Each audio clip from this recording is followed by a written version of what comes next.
Assalamualaikum warahmatullahi wabarakatuh.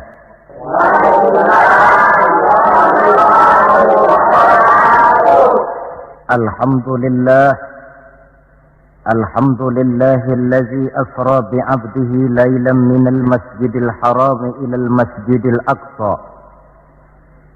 Wassalatu wassalamu ala sayyidina Muhammadin alladzi kanat hasanatuhu la tuhsa wa ala alihi wa ashabihi ahli sidqi wat tuqa, amma ba'du.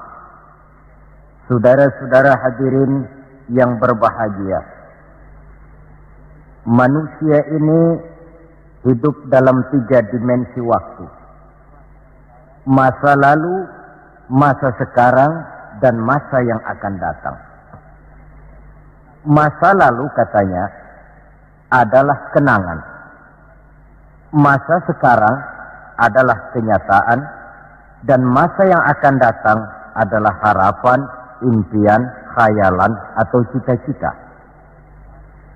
Orang yang baik sesungguhnya adalah orang yang pandai mengambil pelajaran dari masa lalu untuk dapat menentukan sikap pada hari ini dan sekaligus merencanakan hari yang akan datang.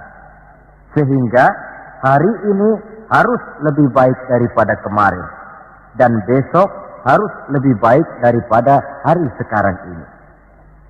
Dalam konteksnya dengan itulah kita pada pertemuan kali ini akan membicarakan tentang hikmah Isra dan Mi'raj.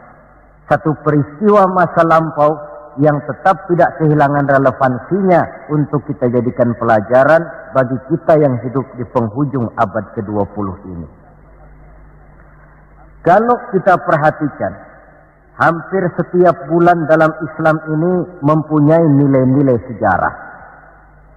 Kalau kita bicara Muharram misalnya, kita diingatkan dengan peristiwa hijrah. Kita bicara Ramadan, diingatkan dengan peristiwa nuzulul Quran. Kita bicara bulan Zulhijjah, diingatkan dengan peristiwa kurban. Kita bicara bulan Syawal, diingatkan dengan Idul Fitri. Kita bicara bulan Rabiul Awal, diingatkan dengan Maulid Nabi. Dan kalau kita bicara bulan Rajab, kita diingatkan kepada peristiwa Isra dan Mi'raj. Sebagai yang kita maklum, Quran itu memang bukan kitab sejarah. Tetapi Al-Quran banyak menceritakan peristiwa-peristiwa bersejarah. Dan kalau kita perhatikan, gaya bahasa yang digunakan oleh Al-Quran dalam menceritakan peristiwa-peristiwa bersejarah itu berbeda satu dengan lainnya. Istimewa sekali bahwa untuk menceritakan peristiwa Isra dan Mi'raj, Allah memulai ayatnya dengan menggunakan kalimat tasbih. Seperti yang kita baca dalam surah Bani Israel ayat pertama.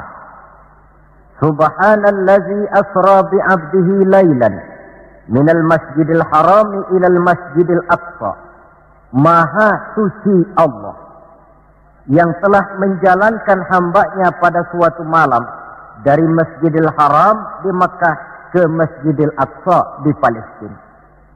Mari kita coba dekati ayat ini per kalimat untuk memudahkan pengertian kita di dalam memahami peristiwa Isra dan Mi'raj ini. Ayat ini dimulai dengan kalimat Subhanallazi. Dalam ilmu balaghah, kalimat semacam ini disebut dengan kalimat ijaz, yaitu kalimat yang redaksinya ringkas namun isinya padat. Di situ ada kata yang tersirat, yakni lafzul jalalah, sehingga asli kalimatnya Subhanallahillazi, maha suci Allah, dan ini disebut dengan kalimat tasbih.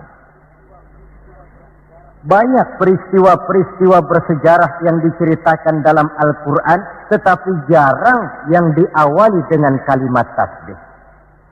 Al-Quran menceritakan bagaimana Allah menciptakan Nabi Adam, tidak dimulai dengan kalimat tasbih. Al-Quran menceritakan bagaimana Fir'aun dan bala tentaranya ditenggelamkan di Lautan Merah, itu kejadian hebat tidak dimulai dengan kalimat tasbih. Pun Al-Quran menceritakan bagaimana umatnya Nabi Saleh, umatnya Nabi Hud dan lain sebagainya yang ditelan gempa bumi, ditiup angin topan, seluruhnya diceritakan dalam Al-Quran, tetapi tidak satu pun yang dimulai dengan kalimat tasbih. Istimewa untuk menceritakan Isra dan Mi'raj ini, Allah memulai ayatnya dengan kalimat tasbih. Subhanallazi, maha suci Allah. Maha suci dari segala kelemahan. Maha suci dari segala kekurangan. Maha suci dari segala ketidakmampuan. Allah mempertaruhkan kesuciannya untuk menjamin kebenaran peristiwa Isra dan Mi'raj. Dan sebagai pertanda, Isra dan Mi'raj bukan sekedar peristiwa biasa, tetapi Isra dan Mi'raj adalah peristiwa yang amat sangat luar biasa. Sampai Allah memulai ayatnya dengan menggunakan kalimat tasbih. Apa hikmah yang bisa kita ambil dari kalimat tasbih ini? Saudara, kita tahu di dalam agama kita ini kan ibadah macam-macam. Ada ibadah yang berat dan modalnya juga besar. Membangun masjid berat dan perlu biaya besar. Melaksanakan ibadah haji berat dan perlu biaya besar menurut umumnya ukuran ekonomi bangsa kita. Ini jenis ibadah yang berat dan perlu modal besar. Lalu ada pula ibadah itu yang berat tapi modalnya ringan. Seperti puasa. Puasa itu kan berat, puasa itu. Bukan menahan lapar dan hausnya yang berat, tetapi esensi puasa itu sendiri, yakni kemampuan mengendalikan nafsu. Kita ini kan kalau sedang puasa, lapar sih tahan, tapi marah kadang-kadang nggak tahan. Haus tahan, tapi ngomongin orang kadang-kadang nggak tahan. Padahal di situ esensi puasa, kemampuan mengendalikan nafsu. Dia ibadah yang berat, tapi modalnya ringan. Modal paling penting niat. Sahur itu kan hukumnya sunnah muakkadah. Yang wajib itu niatnya. Ini jenis ibadah yang berat tapi modalnya ringan. Lalu ada pula ibadah itu yang ringan, modalnya pun ringan. Agama menyebutnya dengan kalimatut thayyibah. Ucapan-ucapan yang baik yang banyak diajarkan oleh agama kita. Bertemu teman, assalamualaikum, ibadah. Memulai pekerjaan, bismillahirrahmanirrahim, ibadah. Melihat sesuatu yang hebat, masya Allah. Melihat sesuatu yang luar biasa, subhanallah. Terkejut, astagfirullah. Mendapat nikmat, alhamdulillah. Terkena musibah, inna lillah wa inna ilaihi raji'un. Ibadah dengan modal yang ringan berupa mengucapkan kata-kata yang baik yang banyak diajarkan oleh agama kita. Ini kan ringan. Orang tidak perlu syarat toharoh, orang tidak punya wudhu itu istighfar boleh. Tidak punya wudhu itu baca sholawat boleh. Membiasakan ucapan-ucapan yang baik di dalam kehidupan. Itu hikmah yang kita ambil dari kalimat subhanallah. Kalimat selanjutnya asra. Maha suci Allah yang telah menjalankan. Asal kalimat asra ini sara yasiru. Lalu dibentuk dalam bentuk majhul menjadi asra yusri isra'an. Maha suci Allah yang telah menjalankan. Segera nampak dari ayatnya, saudara-saudara, bahwa dalam peristiwa Isra dan Mi'raj itu yang aktif sebenarnya Allah. Nabi pasif. Allah yang menjalankan, Nabi yang dijalankan. Orang dijalanin tentu terima beres, namanya juga dijalanin. Maka tidak heran kalau beliau berangkat dari Mekah kemudian menuju Masjidil Aqsa di Palestina. Dari sana naik ke langit pertama, 2, 3, 4, 5, 6, 7. Dari sana naik lagi ke Rafraful Akhdar, sampai ke Sidratil Muntaha, sampai di bawah Aras, menerima perintah sholat, melakukan kunjungan ke surga dan neraka, kembali lagi ke Mekah tidak lebih daripada sepertiga malam. Kok bisa ya? Kalimatnya Asra. Allah yang menjalankan, Nabi yang dijalani. Tentu saja karena dijalankan, beliau lalu terima beres. Andai kata Rasul berjalan sendiri, terang beliau tidak akan mampu menempuh jarak yang demikian jauh dalam waktu yang relatif singkat. Artinya, di dalam memahami peristiwa Isra dan Mi'raj ini, yang dipakai bukan logika intelektualitas manusia, tetapi logika kemahakuasaan yang mutlak dari Allah Subhanahu wa ta'ala. Satu contoh kecil. Saya satu hari berangkat ke Bogor. Jam 9 saya berangkat dari rumah, ambil baju di lemari, saya pakai. Berangkatlah saya ke Bogor. Saya tidak tahu kalau di kantong baju saya ada semutnya. Saya pun berangkat ke Bogor. Jam 10 sampai di Bogor, setengah 11 urusan selesai, kembali lagi ke rumah, setengah 12 sudah sampai di rumah. Baju saya buka, saya gantung kembali di lemari, semutnya keluar dari kantong, cerita sama teman-temannya. Saudara-saudara bangsa semut, percayalah saya baru saja pulang dari Bogor. Kata temannya, jam berapa kau berangkat? Tadi jam 9. Lalu setengah 12 sudah sampai lagi di sini. Iya. Temannya yang berpikir menurut logika semut, mana mungkin percaya. Tentu akan berkata, bagaimana mungkin mut? Badanmu begitu kecil, jalanmu begitu lambat. Masa ke Bayoran Bogor jam 9 berangkat, setengah 12 sudah pulang lagi. Temannya tidak tahu, semut bukan jalan sendiri, tapi nyempeng di kantong saya. Dahulunya Abu Jahal, Abu Lahab, dan abu-abu lainnya, itu mikirnya pakai logika manusia. Ya jelas toh, peristiwa ini tidak akan bisa dicernakkan oleh logika. Karena itu kalau sedikit orang mau merenungi ayatnya, tidak terlalu sulit memahami Isra dan Mi'raj. Dia kehendak Allah, bukan kehendaknya Rasulullah Sallallahu Alaihi Wasallam. Ini kalimat Asra. Kemudian kalimat bi'abdihi, Maha suci Allah yang telah menjalankan hambanya. Kenapa kok Allah memakai kalimat tidak langsung? Kan lebih enak saja kalau Allah bilang misalnya, Subhanallazi asra bi Muhammad, Maha suci Allah yang telah menjalankan Muhammad.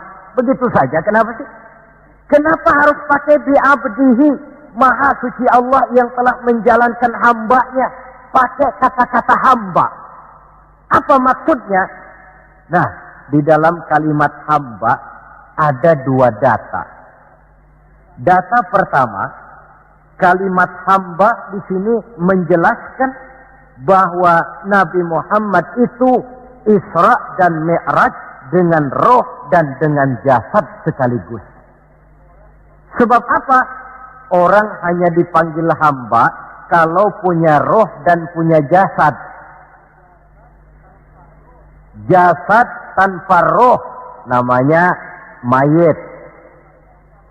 Roh tanpa jasad gentayangan, mungkin namanya pocong. Orang dipanggil hamba tentunya lengkap jasad dan roh sekaligus. Karena itu kalimat bi'abdihi sudah merupakan jawaban Isra Mi'raj terjadi dengan jasad dan dengan roh. Itu data pertama. Data yang kedua, kalimat bi'abdihi ini menjelaskan bahwa Nabi Muhammad itu oleh Allah benar-benar telah diakui sebagai hambanya. Maka lalu dipanggil hamba dalam ayat ini. Saudara mungkin lalu bertanya, Kalau cuma sekedar urusan itu, apa kita ini bukan hamba Allah?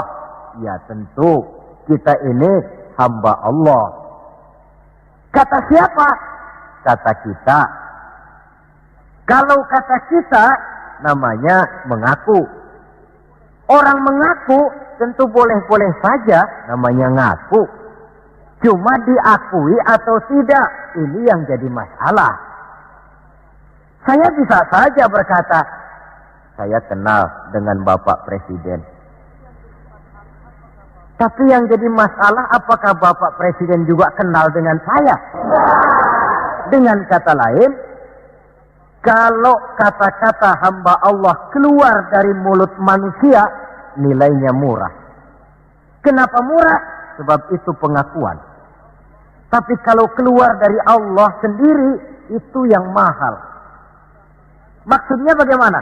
Berapa banyak manusia di dalam hidup ini, mulutnya berkata saya hamba Allah, tapi perbuatannya membuktikan dia hamba dunia, hamba nafsu, budak jabatan, budak pangkat, budak harta, tidak sesuai antara ucapan dengan perbuatannya. Dari kalimat bi'abdihi ini kita ambil hikmah.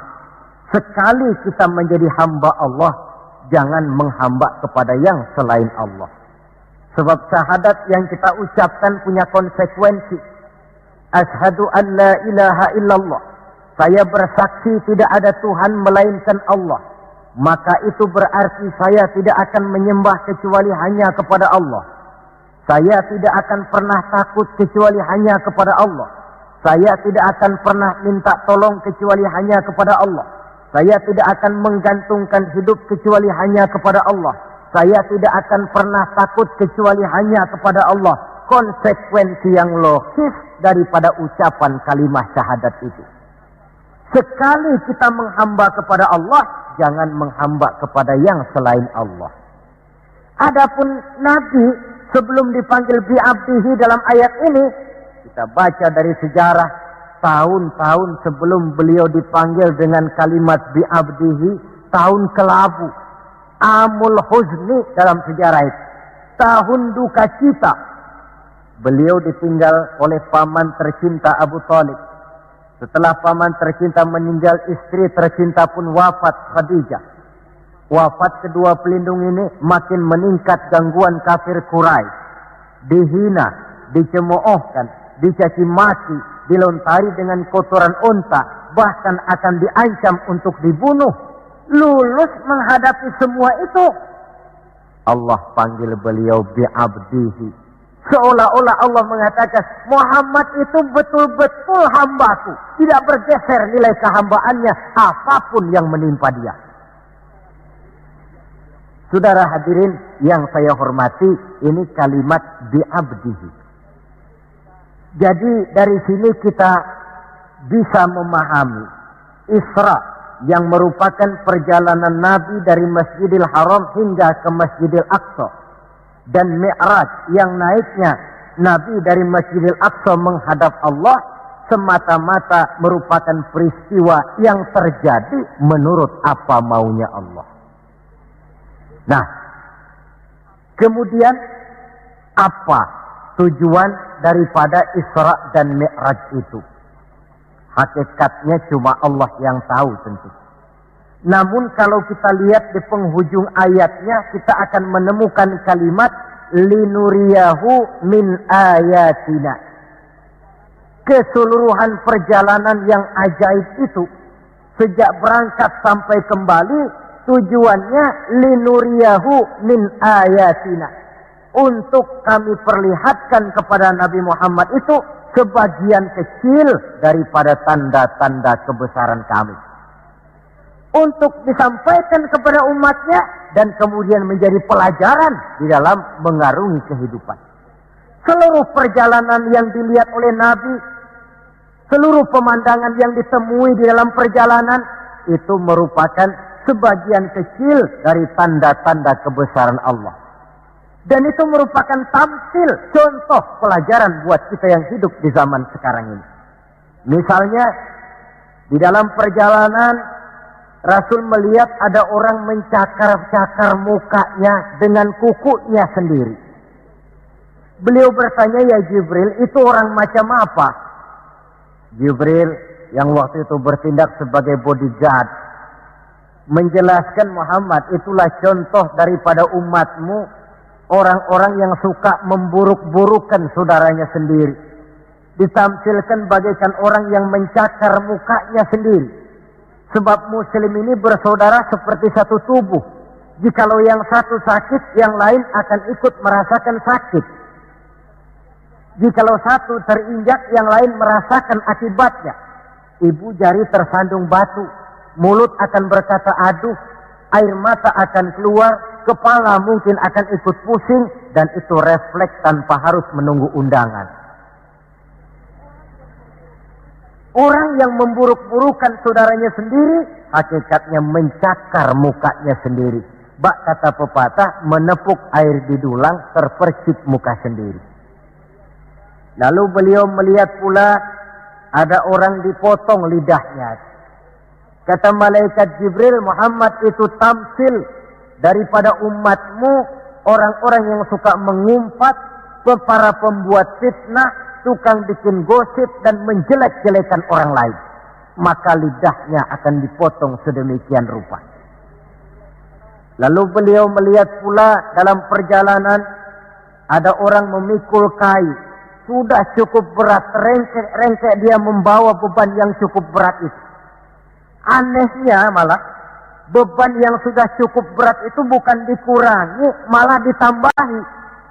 Makin berat, makin ditambah, makin berat, makin ditambah. Sampai Nabi heran dan tanya, Jibril, apa lagi kalau ini?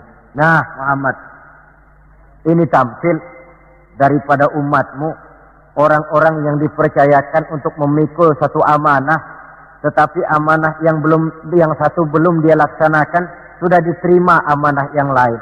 Akhirnya bertumpuk-tumpuk di pundaknya amanah-amanah yang harus disampaikan. Orang yang terlalu banyak jabatan, tetapi kemudian ternyata tidak mampu melaksanakan tugasnya. Tapi dikasih jabatan baru, mau lagi. Dikasih yang baru, mau lagi. Soal mampu atau tidak, soal nomor 2, yang penting punya jabatan. Orang yang di dalam menerima suatu pekerjaan tidak pernah mengukur dengan batas kemampuan yang dimilikinya. Lalu beliau melihat pula ada sekelompok orang menanam. Hari itu dia menanam, hari itu juga tumbuh, hari itu juga keluar buahnya. Diketamnya, lalu tumbuh lagi gantinya. Tiap kali diketam, tiap kali keluar buahnya. Itu tamsil apa ya Jibril? Kata malaikat Jibril, wahai Muhammad, itulah satu contoh daripada umatmu, orang-orang yang gemar memberikan bantuan kepada orang yang memang memerlukannya. Mereka yang rajin sedekah, membantu fakir miskin, menyantuni yatim piatu, memberikan bantuan kepada pengembangan dakwah, madrasah, pendidikan dan pesantren. Hakikatnya mereka mengeluarkan uang, tetapi hakikatnya itu adalah untuk kepentingan diri mereka sendiri. Dicontohkan laksana orang, hari itu dia menanam, hari itu tumbuh buahnya. Dia petik, keluar lagi gantinya. Begitu seterusnya, tidak pernah berhenti. Jadi orang yang rajin bersedekah, senang memberikan bantuan kepada mereka yang memerlukannya, pada hakikatnya adalah orang-orang yang tidak pernah merugi barang sedikit pun. Malah milik kita yang sebenarnya adalah apa yang sudah kita belanjakan di jalan Allah. Uang kita di kantong kita adalah uang kita hari ini. Besok barangkali uangnya sopir taksi. Uang yang ada di dompet, uang kita hari ini. Besok barangkali uangnya tukang rokok. Uang kita yang sebenarnya, apa yang sudah kita belanjakan di jalan Allah. Baik dalam bentuk zakat, infak, sedekah, dan lain sebagainya. Tentu banyak peristiwa yang dilihat oleh Nabi di dalam perjalanan yang seluruhnya merupakan pertanda kebesaran dari Allah Subhanahu wa Ta'ala. Nah, saudara, kemudian di antara tujuan Isra dan Mi'raj, di samping memperlihatkan sebagian kecil tanda kebesaran Allah, menerima perintah sholat. Dari segi menerimanya saja sholat itu sudah istimewa. Coba kita lihat. Allah perintah kita puasa. Cukup turun ayat. Ya ayyuhalladzina amanu kutiba alaikumusiyam. Cukup turun ayat. Allah perintah orang yang mampu untuk melaksanakan ibadah haji. Cukup turun ayat. Allah perintah kita bayar zakat. Cukup turun ayat. Tapi Allah perintah kita sholat. Tidak cukup cuma sekedar turun ayat. Nabinya langsung dipanggil. Dari segi ini saja, sholat itu sudah istimewa. Benar kalau Nabi menyatakan, innama masalus sholati fid din kama salir ra'si fil jasad. Kedudukan sholat dalam agama sama dengan kedudukan kepala dalam anggota badan manusia. Kita yakin manusia tidak punya sebelah tangan, mungkin masih bisa hidup. Manusia tidak punya sebelah kaki, barangkali masih bisa hidup. Manusia tidak punya sebelah telinga, masih bisa hidup. Tapi kalau manusia sudah tidak punya kepala, umpama hidup juga, itu barangkali tulen turunannya kuntilanak. Begitulah kita lihat kedudukan sholat ini di dalam agama. Begitu pentingnya sampai untuk menerima perintah sholat, Allah langsung memanggil Nabi kita Muhammad sallallahu alaihi wasallam. Saudara hadirin yang saya hormati, apa sih sebenarnya perlunya kita sholat itu? Tidak untuk menggembirakan Allah. Se-ASEAN orang tidak ada yang sholat, Allah tidak akan pensiun.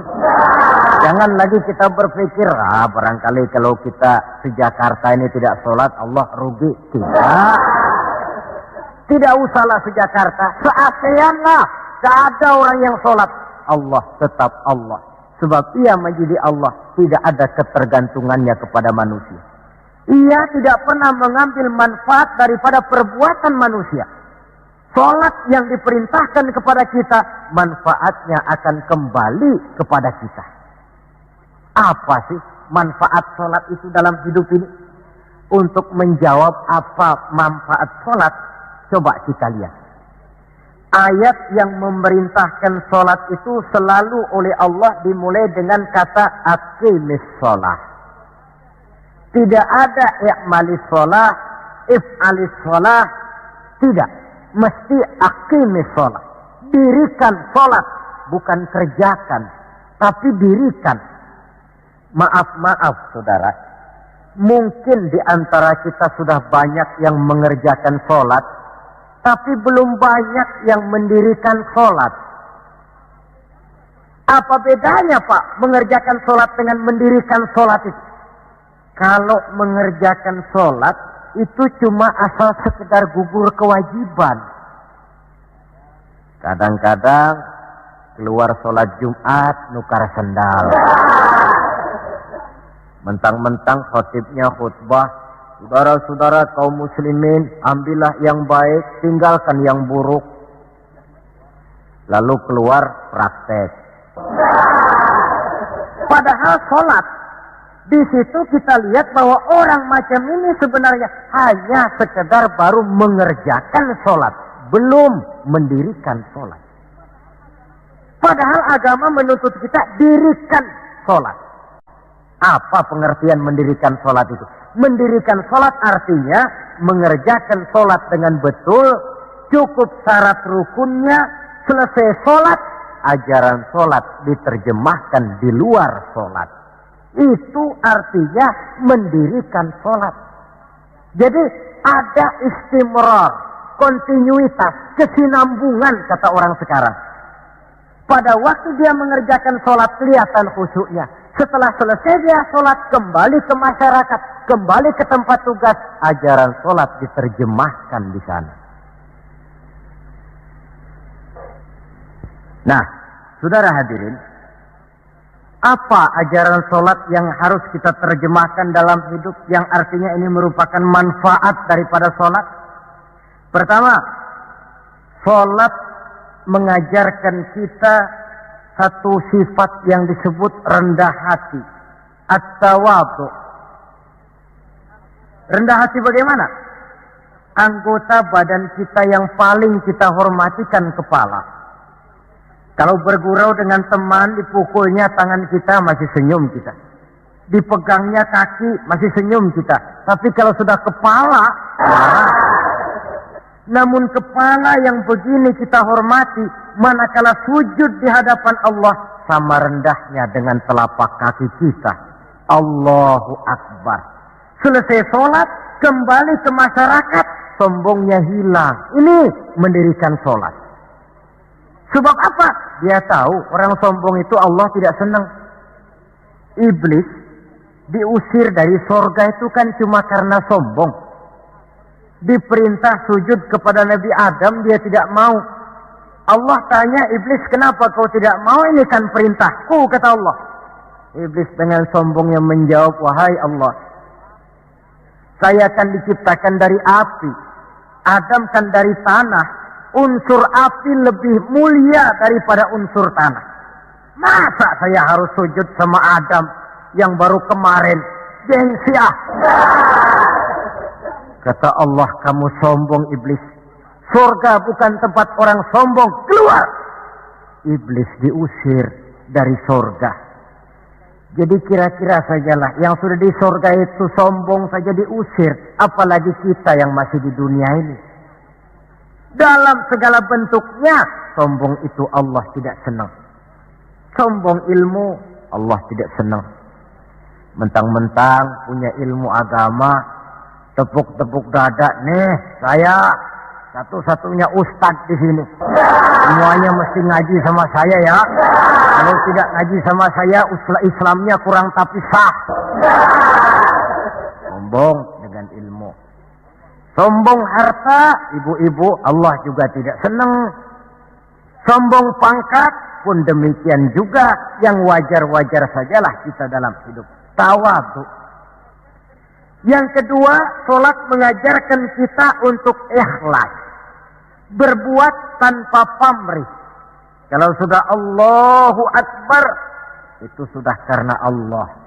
Orang mau puji atau tidak, mau tahu atau tidak, mau dengar atau tidak, yang penting Allah. Tertanam keikhlasan. Bagaimana orang yang ikhlas dalam berbuat itu? Maaf-maaf. Orang yang ikhlas dalam berbuat itu seperti orang buang air besar. Saudara, kalau saya tanya, pagi-pagi buang air besar itu ikhlas apa tidak? Walaupun malam saudara habis makan enak, sate, opor ayam, buahnya anggur, apel, besok pagi dibuang, ikhlas. Tidak pernah ditengok-tengokin. Begitu jatuh lalu dilihat, ini jangan-jangan satenya ini, tidak. Sudah jatuh ya sudah, kurelakan di kau pergi. Berbuat tanpa pamrih, yang penting Allah. Ini mendirikan sholat. Yang ketiga, ini saya kira yang banyak dicari orang sekarang. Sholat itu memberikan ketenangan dalam hidup. Ketenangan bagaimana?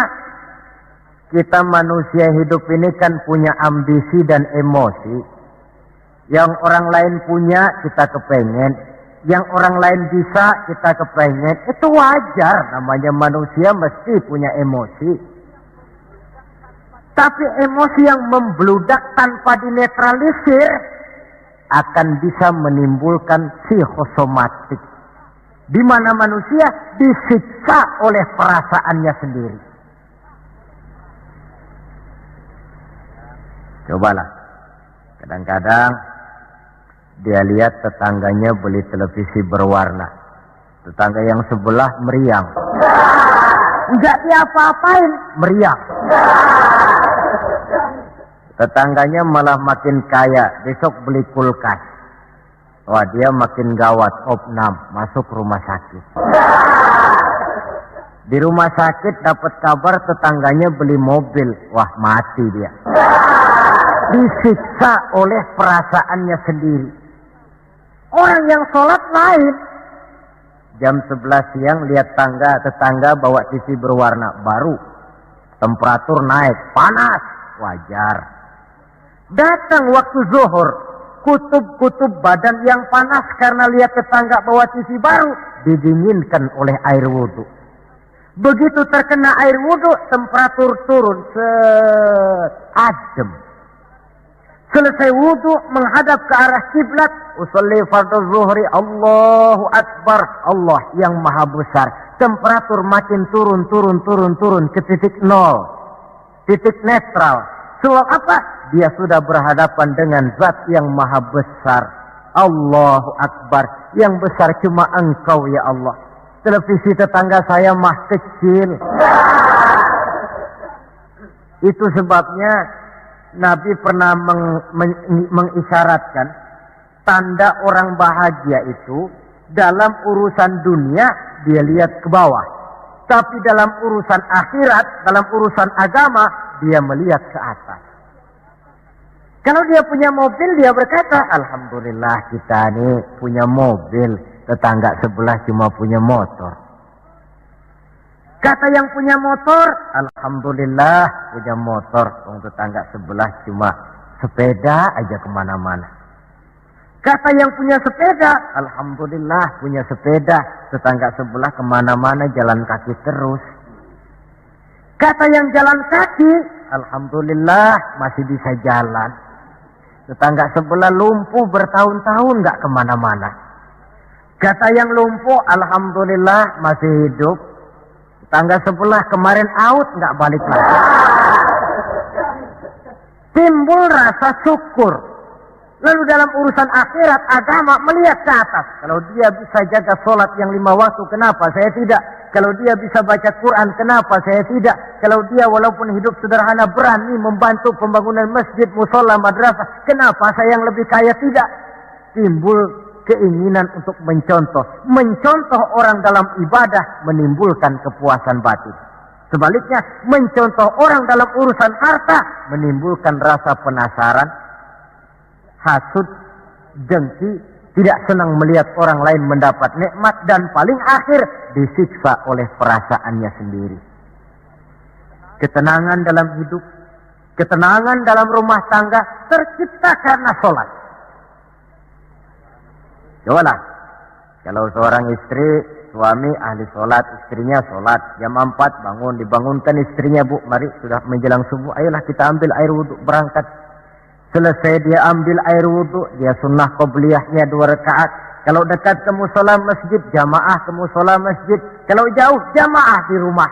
Nikmat rumah tangga muslim itu. Si suami jadi imam, istri jadi makmum. Suami takbir, istri takbir. Suami ruku, istri ruku. Suami sujud, istri sujud. Selesai sholat, Assalamualaikum warahmatullah. Assalamualaikum warahmatullah. Si istri mencium tangan suaminya, bang, kalau tadi siang banyak dosa saya, maafkan bang. Nikmat rumah tangga muslim tercipta karena sholat. Suatu hari bertengkar, jang ceng cong hang heng hong, ribut suami. Datang waktu zuhur, kata suaminya, bu, waktu zuhur sudah datang. Pertempuran kita hentikan sebentar. Gencatan senjata mulai. Ayo kita sholat. Ayo kau jadi imam lah. Suami jadi imam, istri jadi makmum. Biar monyong-monyong dikit, sholat. Sholat. Assalamualaikum warahmatullah. Assalamualaikum warahmatullah. Si suami menoleh ke belakang. Bu, kalau memang masih penasaran, terusin yuk. Saya kira kalau memang masih terus juga, itu memang dasar ahli bertengkar. Sudah profesional itu. Semakin sholat saja tidak mempan, bagaimana pula dengan yang lain. Sholat membawa ketenangan dalam hidup pribadi, berumah tangga, bahkan bermasyarakat sampai kepada bernegara. Inilah makna inna sholata tanha anil fahsya'i wal munkar. Sholat yang didirikan dengan betul mampu mencegah manusia daripada perbuatan yang keji dan munkar. Saudara hadirin yang saya hormati, dengan demikian maka sholat adalah keperluan kita, bukan keperluannya Allah. Dan waktunya sudah diukur sedemikian rupa. Coba lihat, antara subuh dengan zuhur itu intervalnya panjang. Sebab apa? Allah juga tahu di situ jam-jam sibuk. Pegawai di kantor, petani di ladang, di sawah, pedagang di pasar, maka di situ tidak ada sholat kecuali sholat sunnah.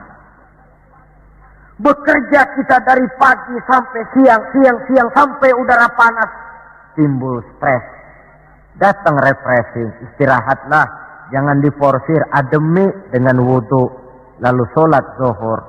Selesai sholat zuhur, kembali lagi ke tempat tugas. Antara zuhur dengan asar, intervalnya lebih pendek. Sebab apa? Dalam udara panas, kerja cepat melelahkan.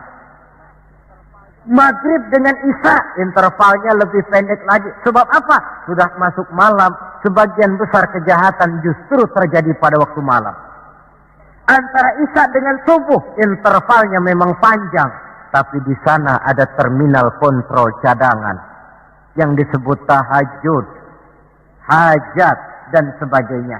Terminal-terminal kontrol cadangan untuk menjaga stabilitas temperatur batin manusia.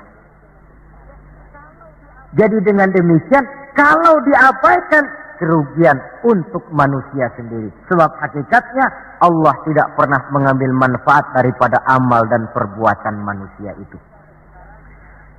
Nah, saudara-saudara, dari uraian yang singkat ini, kita ambil beberapa kesimpulan. Pertama, Isra dan Mi'raj adalah maunya Allah. Kita manusia punya kemauan. Allah juga punya kemauan. Kalau kemauan kita sesuai dengan kemauan Allah, tentu jadi. Kalau tidak, ya tidak. Maunya Allah yang jadi, bukan maunya kita. Nah, agar mau kita dimaui Allah, caranya bagaimana? Mudah saja. Ikuti apa maunya Allah, nanti dia ikuti maunya kita. Dekati Allah, nanti dia dekat dengan kita. Kalau dekat, fasilitas tentu dikasih. Kalau kita dekat sama lurah saja kadang-kadang dapat fasilitas kan. Dekat dengan orang-orang tertentu bisa mendapat fasilitas. Dekat dengan Allah, demikian juga adanya. Sarana komunikasi yang paling efektif untuk mendekati Allah, sholat adanya. Yang kedua, seluruh kejadian dalam alam hanya bisa terjadi karena dua proses. Pertama yang disebut proses kauniyah, yaitu seluruh kejadian yang terikat oleh hukum kausal, hukum sebab akibat. Kalau begini, mesti begitu. Kejadian seperti ini bisa diperhitungkan, dapat diperkirakan, dan bisa dianalisa. Tapi ada kejadian lain yang disebut proses rabbaniyah. Kejadian yang terjadi menurut apa maunya Allah dan tidak tunduk kepada manusia, kepada hukum kausal. Contoh, kalau ada anak kecil, logika kita akan lalu mikir, ini ada anak kecil, mesti ada bapaknya, mesti ada ibunya. Ibu bapak sebab anak akibat, itu proses kausal. Tapi kalau Allah yang mau, tidak mesti. Nabi Adam, ibu tidak ada, bapak tidak ada. Allah mau, jadi. Tidak bisa diselidiki secara eksat. Bagaimana ya proses terjadinya Nabi Adam secara antropologi budaya? Buntu. Nabi Isa, ibu ada, bapak tidak ada. Allah mau, jadi. Tidak bisa diselidiki secara medis. Bagaimana ya menurut ilmu kedokteran, kok Siti Maryam bisa hamil padahal dia tidak punya suami? Mukjizat. Maryam hamil tanpa suami, Allah yang mau. Cuma tentu agak kita sesalkan bahwa di zaman sekarang ini rupanya banyak juga perempuan-perempuan tidak mau kalah dengan Siti Maryam ini. Ini barangkali termasuk mukjizat abad 20. Saudara-saudara, otoritas intelektual perlu, tapi tidak bisa mentargetkan. Beberapa tahun yang lalu, Direktorat Vulkanologi itu sibuk mengawasi 2 buah gunung berapi yang dianggap bahaya kelas 1 dan setiap saat bisa meletus. Sore, pagi, siang, malam diawasi. Merapi di Jawa Tengah, dan Anak Krakatau di Selat Sunda. Apa yang kemudian terjadi? Yang diawasi tenang-tenang saja. Yang tidak diawasi malah batuk-batuk, galunggung. Begitu galunggung meletus, komentar macam-macam.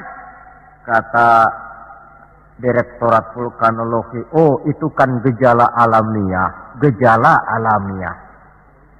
Kata yang seniman, oh itu karena alam sudah bosan bersahabat dengan manusia.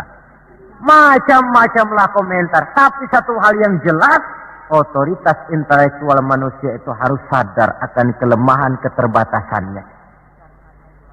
Janganlah karena terlalu memuja otak sampai kita lupa kepada yang bikin otak. Sebab bagaimanapun jeniusnya otak manusia, yang bikin otak tentu lebih jenius lagi. Kita kagum dengan otak manusia, tapi kadang-kadang kita lupa dengan sang pembuat otak. Isra Mi'raj, proses Rabbaniyah. Allah yang mau, bukan Nabi Muhammad yang mau. Api, kalau menurut kita kan api itu panas, membakar. Kalau menurut Allah tidak, api itu netral. Netral bagaimana? Terserah maunya Allah. Kalau dia mau api panas, ya panas. Kalau tidak, ya tidak. Panas dan tidaknya bukan untuk manusia, bukan untuk Allah, tetapi untuk manusia. Maka Nabi Ibrahim pada waktu oleh Raja Namrus dilempar ke kobaran api yang menggunung, seujung rambut pun dia tidak terbakar. Sebab apa? Ketika dia hampir jatuh ke dalam api, Allah berkata kepada api, ya naru kuni bardan wa salaman ala Ibrahim. Hai api, dilah kamu, selamatkan Ibrahim. Api tunduk kepada maunya Allah, seujung rambut pun Nabi Ibrahim tidak terbakar, malah kedinginan di tengah kobaran api. Kasus macam ini tidak bisa diselidiki secara eksakt. Bagaimana kok Nabi Ibrahim itu enggak kebakaran di dalam api? Oh, barangkali baca ayat itu tuh yang tadi itu. Saudara boleh coba. Bacalah, ya narukuni bardan wa salaman alayya. Masuk saudara ke dalam api, insya Allah mateng. Kalau potongan kita, sebab yang kita mau itu belum tentu Allah mau. Kalau yang kita mau Allah mau, tentu jadi. Kalau tidak, tidak. Isra Mi'raj sekali lagi. Peristiwa Rabbaniyah dan bukan peristiwa kauniyah. Logika di dalam memahaminya bukan logika intelektual, tetapi logika kemahakuasaan yang mutlak dari Allah Subhanahu wa ta'ala. Yang ketiga, marilah kita berusaha agar setiap gerak hidup dalam dunia ini bernilai ibadah. Sekurang-kurangnya berupa ucapan-ucapan yang baik. Bukankah yang namanya ibadah itu ya sholat ibadah, puasa ibadah, zakat ibadah, haji ibadah.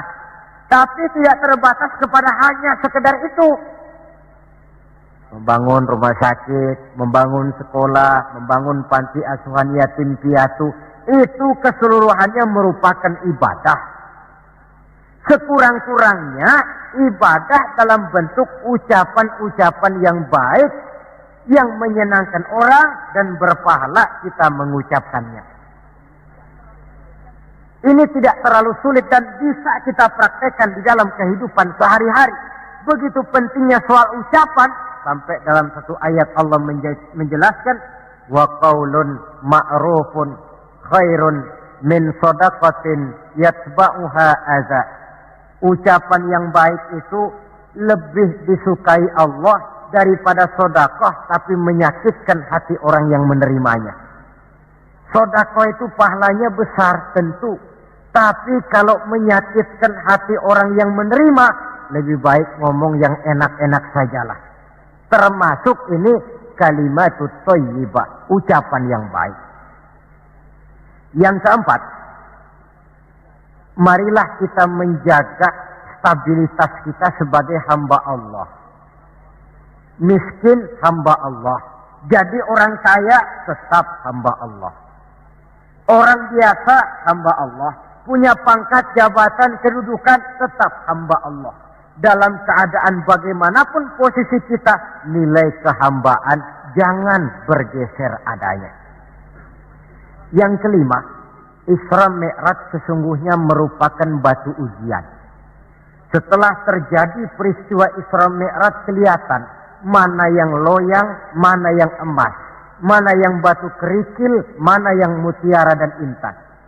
Setelah terjadi Isra dan Mi'raj, yang beriman makin mantap imannya, yang ragu-ragu makin kembali malah kepada kekafiran, yang memang sudah kafir makin menghebat kekafirannya. Rombongan pertama yang makin mantap imannya diwakili oleh Abu Bakar Siddiq. Sehingga ketika diceritakan orang kepadanya, wahai Abu Bakar, sahabatmu Muhammad itu sudah gila dia. Gila bagaimana? Masa dia cerita katanya tadi malam dia dari Masjidil Aqsa, lalu sekarang sudah ada di Mekah lagi. Betul dia cerita macam itu? Betul.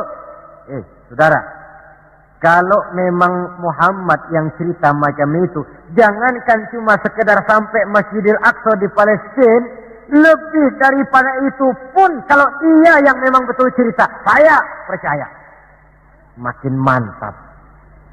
Yang ragu-ragu malah ada yang kembali kepada kekufuran. Yang kafir malah makin menghebat kekafirannya. Maka Isra Mi'raj merupakan ujian bagi umat untuk menyaring, merupakan filter mana umat Nabi yang benar-benar yakin dengan iman, dan mana yang setengah-setengah, dan mana yang murtad, kemudian mana yang ingkar dan kafir. Oleh karena itu, hakikatnya kejadian apapun yang kita alami dalam hidup, hendaklah berlaku seperti Nabi Sulaiman alaihi salam. Diberikan beliau kekuasaan, diberikan pengetahuan, diberikan harta yang banyak. Atas semua itu, beliau hanya berkata, "Hadza min fadli Rabbi liyabluwani aashkuru am akfur." Semua ini, kekuasaanku, hartaku, ilmu pengetahuan yang diberikan kepadaku, ini cuma sekedar karunia untuk menguji diriku, adakah aku bersyukur karenanya atau malah aku menjadi ingkar karenanya. Maka bersyukurlah kita yang hidup di satu zaman yang jauh dari zamannya Rasulullah. Kita belum pernah berjumpa dengan beliau, belum pernah mendengar suara beliau, tidak melihat gerak langkah di perjalanan beliau. Entah kita beriman dengan peristiwa Isra dan Mi'raj ini.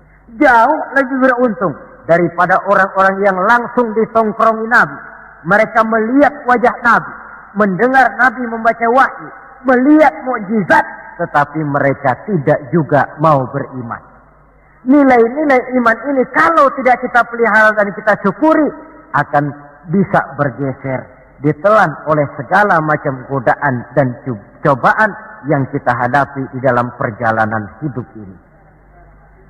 Saudara-saudara hadirin yang saya hormati, dengan begitu maka Isra dan Mi'raj dengan segala kejadian yang ada di dalamnya, sekali lagi merupakan bukti kemahakuasaan yang mutlak dari Allah dan kelemahan serta keterbatasan dari kemampuan yang dimiliki oleh manusia. Membicarakan Isra dan Mi'raj artinya bercermin di dalam perjalanan yang luar biasa itu. Bercermin apa? Bahwa pengetahuan manusia, taruhlah dia sudah melanglang buana ke ruang angkasa, tapi masih terbatas kepada alam yang fisika, dan itu pun sedikit sekali. Belum dia menyeberang ke alam metafisika. Kekayaannya, apalah artinya kekayaan manusia ini? Jabatan barangkali, kita semua sadar bahwa pangkat yang paling tinggi sebenarnya kan pensiun. Titel yang paling akhir tidak lain adalah almarhum. Setiap kita akan berjalan ke arah itu, sehingga tidak terkena apa yang diingatkan Allah. Kalla innal insana la yatgha ar-ra'ahu istaghna. Manusia itu mudah lupa diri manakala melihat dia sedikit mampu, kaya, berkuasa, pandai, mudah lupa diri. Cobalah lihat Berapa banyak orang-orang yang tadinya sudah adil, berjuang menegakkan keadilan, namun di tengah jalan dia bisa berbalik meluncur menjadi orang yang justru menginjak-injak keadilan itu sendiri. Berapa banyak orang-orang yang tadinya sudah benar, berjuang menegakkan kebenaran, atau sekurang-kurangnya berniat untuk membela kebenaran, tapi di tengah jalan dia bisa berbalik menjadi orang yang justru hanya mau benar sendirian, walaupun tidak benar bagi orang lain. Wa idza massal insana durru da'ana li janbihi aw qa'idan aw qa'ima falamma kashafna anhu durrahu marra ka'an lam yad'una ila durrin massahu. Kalau manusia ditimpa kesulitan, dia bermohon kepada Allah supaya dihilangkan kesulitan, baik pada waktu berdiri, sambil berbaring, sambil tidur. Manakala kesulitan sudah dihilangkan, marra ka'an lam yad'una ila durrin massahu, dia pun berjalan dengan sombongnya, seolah-olah belum pernah minta tolong kepada Allah. Ini kecenderungan manusia. Itulah sebabnya yang terakhir sekali dari pembicaraan kita kali ini, puncak kebahagiaan seorang muslim tidak lain adalah bertemu Allah. Bagaimanapun nikmatnya masuk surga, kalau diukur dengan bertemu Allah, masih jauh lebih nikmat bertemu Allah.